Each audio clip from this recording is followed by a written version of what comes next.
should Monapule Saling join Kaizer Chiefs?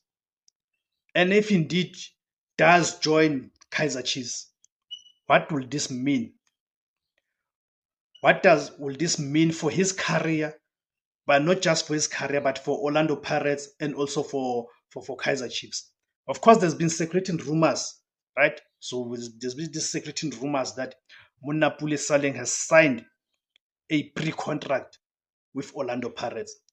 But of course, we know there's also another opposing report which indicates that actually Orlando Pirates have extended Monapule Saling's contract by 2 years, meaning his contract was due to end at the end of the season, but Orlando Pirates had a 2-year option on his contract. You see. So before we go further to it, guys, greetings, guys. Sanbonani. My name is Tips Kosana. Welcome to the platform.